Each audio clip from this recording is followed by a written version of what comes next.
Bismillahirrahmanirrahim. Assalamualaikum warahmatullahi wabarakatuh.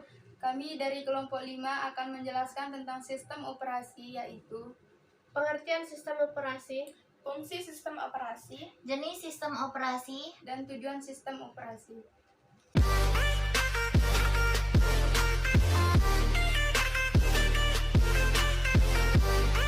Pengertian sistem operasi. Secara umum, sistem operasi adalah perangkat lunak pada lapisan pertama yang ditempatkan pada memori komputer. Pada saat komputer dinyalakan buiting, sedangkan software lainnya dijalankan setelah sistem operasi berjalan, dan sistem operasi akan melakukan layanan inti untuk software-nya itu.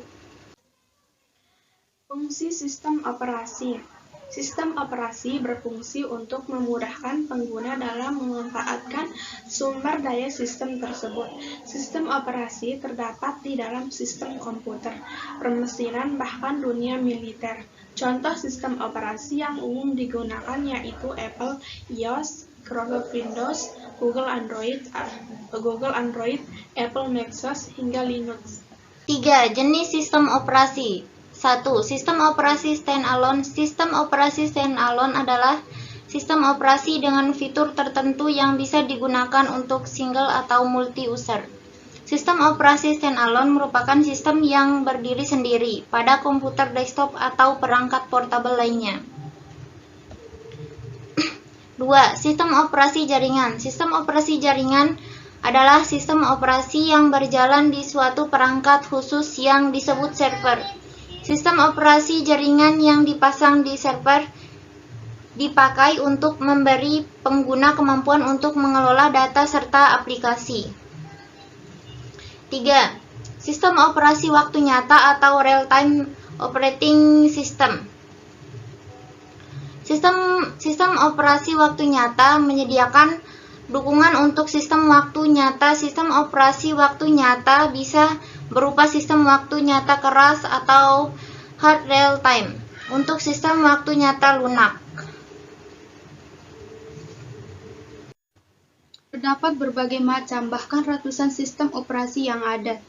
Mulai dari yang paling umum digunakan seperti sistem operasi Windows, sehingga sistem operasi Unix. Setiap sistem operasi memiliki jenis, kekuatan, dan kelemahannya masing-masing. Sehingga untuk dapat melihat sistem operasi yang tepat sebelumnya, Anda harus tahu tujuan sistem operasi digunakan. Tujuan sistem operasi. Yang pertama, melakukan efisiensi. Dalam hal ini, sistem operasi bertujuan agar memungkinkan sumber daya yang ada di komputer bisa digunakan secara efisien. Yang kedua, memberi kemudahan. Adanya sistem operasi bisa memudahkan komputer digunakan oleh para penggunanya. Dan yang ketiga, kemampuan untuk berevolusi.